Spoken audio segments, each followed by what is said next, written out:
Good evening, Freehold. Welcome to the podcast number 6 for Freehold Unfiltered. I just want to thank all those today on Memorial Day that we're doing this, that for their sacrifice that they gave this country and allowing me the ability to be sitting here right now to do what I'm doing to try to help our fellow taxpayers out and giving them the background information of what really is going on in this town. So let's not forget our fallen soldiers and those who have put their lives ahead of ours to protect us. I thank you from the bottom of my heart today and every day. So with that in mind, we had a recent budget hearing on May 18th.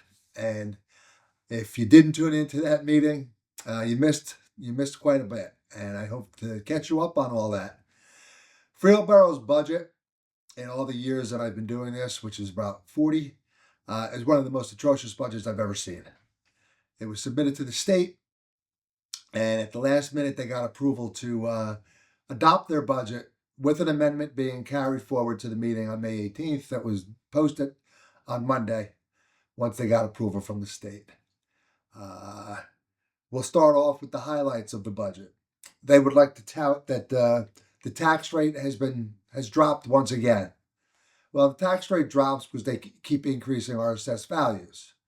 One of the slides that Mayor Kane would like you to be very proud of, like they are proud of, is our assessed values have doubled in the last 7 years. You should see what the county-wide has done. It's not just Freehold Borough, it's across the county. It's not anything special to be touting your horn about. It's across the entire county what our assessed values are.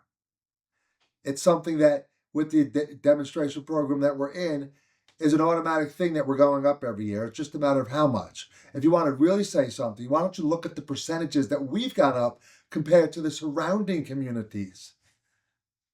They're not as high as that. Our community has not increased in the respect to everybody else's increases. So look at those things. Everybody's always so concerned about our assessed values and how our property values should be going up. Guess what? If our assessed values all went up 10% evenly, that means you're paying the same amount of taxes as your neighbor the following year. But your assessed value went up. Everybody's happy with stuff like that. That's all they want to hear about is the assessed values going up. The meat and potatoes of this whole thing is the budget. How we get to the bottom line on what the taxpayers are going to actually pay here. Well, this year's budget has a $600,000 increase in the tax levy. They would like to attribute that mainly because of the health costs. And I will give them that. Health costs have gone up dramatically. But the one thing I would point out to you are the added positions that were in the budget on how we could have controlled this better. Let's start with our HR person that was hired at $115,000. They would like to think that that person is going to save her salary in 1 year by going to a different health provider. Well, if you look at the job description for the personnel director that we hired, those positions were handled by administration, the CFO, the payroll supervisor, the administrator, and by the way, we have a full-time on-board lawyer that takes care of our personnel issues. What are we paying them for now that we have an HR director? I'm sure they're in contact with them constantly. So, the HR director has a $115,000 salary. She automatically got a 2.5% increase in her salary. And she's going to get a bump in her pay rate come her day of anniversary of $5,125. So there we have it. $120,000 plus now we're paying the personnel director. We're paying her to go to Rutgers for a certification to have a business administrator certificate and the health benefits on top of that. So they would like to sit there and say, you know what, she's going to make that money back for us by saving us on the health costs. How about everybody do their job? We've never had a personnel director before. That would have been almost $200,000 off of the $600,000 that the levy is going up without having that position. The CFO did his job. The the administrator did their job, and what we're paying the outside consultant do their job, and it's all still covered. These were the mayor's words when I asked, what is the necessity and who was doing these positions that the personnel director was doing before? This is classic. They were being done, but not efficiently. So all of a sudden, we were incorporated in 18 something in this county. And for all the years we've been incorporated, we've never had a personnel director. So we've been doing things inefficiently, as in his words, since we've been incorporated. That's a great comment to tell the public. The second thing that was brought up there was about a code enforcement. Just so you know about code enforcement and what they speak about it right now, and these are straight from Steve Gallo's mouths regarding the budget. Code enforcement currently has 1.5 employees and a supervisor, one of which is out on military leave. So we really don't have as big of a code enforcement operation as they'd like to tell you that we do. But that's what we have going right now. And they're straight from Steve Gallo's mouth at the meeting. That's what we have running our show right now. 2 people, a supervisor and an employee. That's our code enforcement in this town. Yet they can hire a personnel director. We could have got 2 more code enforcement officers for that salary. And that's what's really needed here. That's where I would have been happy with where my tax dollar went to, with the amount of problems that we have in this town. They touted that there was a $3.5 million surplus being used to balance the budget, which is approximately half of their surplus. In that surplus is $500,000 that is a one-shot deal that they got from our redeveloper.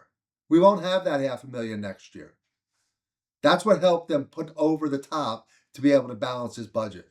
On top of the parking tickets that are being utilized through the parking utility to supplement our current fund operations. All those parking tickets we're using right now that are going into our surplus from the parking utility. Another infinite wisdom thing, and these are the words of Steve Gallo on the, excuse me one second, where's those words? Oh, the strategic reallocation of eligible expenses to the parking utility. The strategic reallocation of eligible expenses to the parking utility. In other words, we're going to move money out of our current fund over to the parking utility and let the parking utility start paying for people's salaries that were always paid by us to fund the current fund. So we went up $600,000. $130,000 comes from parking utility salaries being reallocated. $200,000 on the personnel director, which we could have had. That's $350,000 off the $600 right off the top, without even looking into details on this budget that I could have just saved you. Quick question I asked was, how much is budgeted for the police overtime? Nobody knows. How do you come to a public hearing on a budget you don't know what's being budgeted for police overtime? The question was asked, how many full-time employees do we have? Nobody could answer that. How do you not know how many full-time employees you have at a public hearing? These are the types of things when you sit there and you have to do yourself a favor and watch the video and see 7 blank faces just stare out at you. They don't even know what's in this budget, but they have the audacity to say it's a solid budget because they're listening to the administration. And like I've said before, and I'll tell you again, and I'll continue to tell you, the administration doesn't vote on the budget. The administration doesn't vote on resolutions. The administration doesn't vote on ordinances. The mayor and council are the ones who are responsible for enacting this by voting on resolutions and the ordinances. And they voted to approve the amended budget. The amended budget, which is going to cost the average homeowner $220 at a minimum, and the average home of being $483,000 in change. You need to be aware of what's really going on over there. Water sewer. Water sewer's utility, we know we just got a 25% rate increase. However, what they do not have in the budget are any fees anticipated for connection fees. Last year, when they did their whole budget presentation, it was a huge to-do about the connection fees that were coming. Well, the connection fees for the hometown redevelopment, they're not anticipating anything this year, yet they insist that they will be up and running in July for the hometown redevelopment. Well, if you know that that's coming, why wouldn't you be anticipating anything? Why wouldn't the redeveloper be ready to pay for those things so he's at a lower fee at this point? According to Mr. Gallo, he's tried to talk to these redevelopers and tell them we have limited capacity for our water and our sewer so that they should jump on board, because when the time comes, if it's not there and the capacity is not available, we can't have them come on board.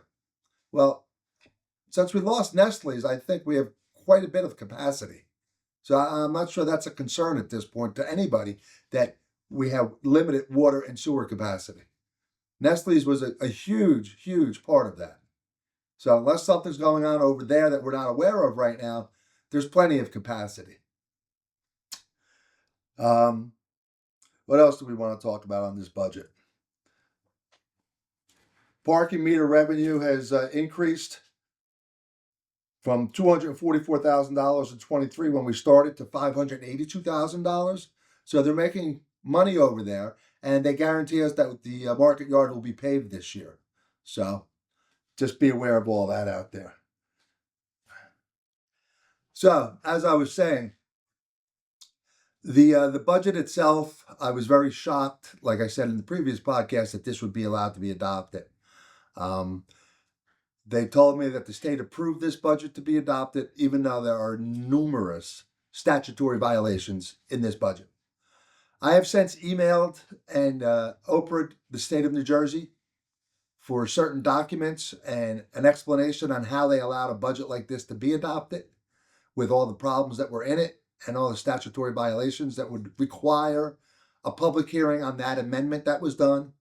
I've yet to hear back from them, but if you would like to reach out to them through email, I'm going to give you their email address, which is dlgs@dca.nj.gov.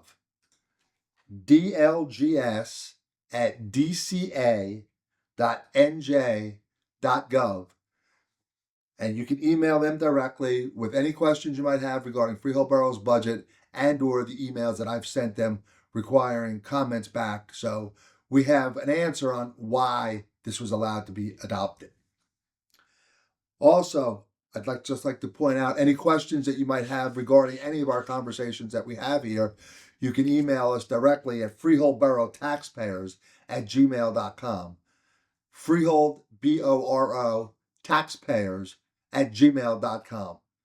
We welcome your thoughts, your comments, your questions, and we'd like to continue to have a dialogue to give you whatever answers we may be able to have. One of the biggest problems I came across in this budget was the capital budget section. The capital budget section looks like this. It's blank.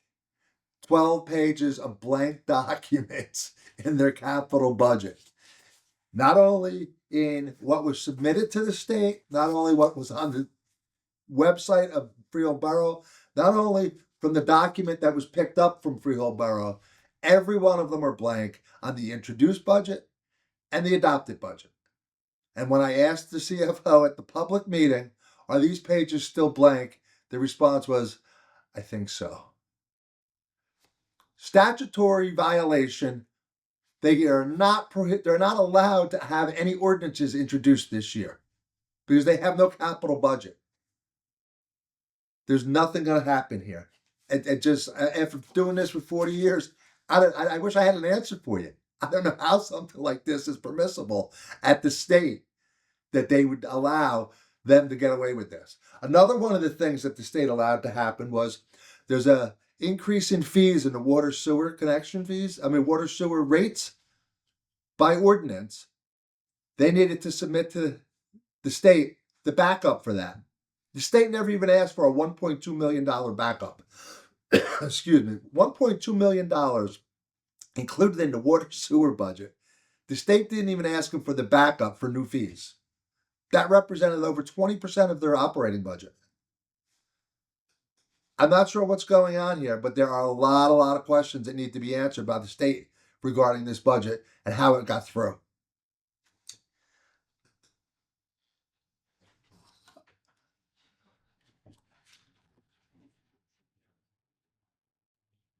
Here's a good one. Former Councilman George Schnurr showed up at the meeting as well. He had the luxury of following me after all my questions at the public meeting. And George Schnurr got up there, and his simple questions were, let me just get this straight. The auditor reviewed this budget. The auditor has signed off on this budget. And the state has signed off on this budget. So what are we doing? The budget's good then.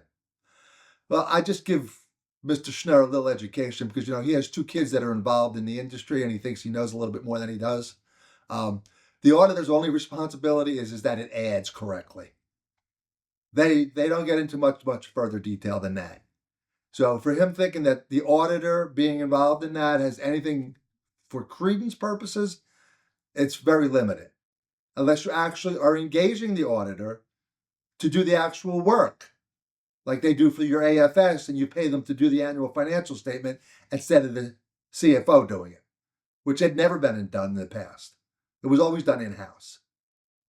But as far as the state, I think we've seen pretty well that the state really failed miserably here.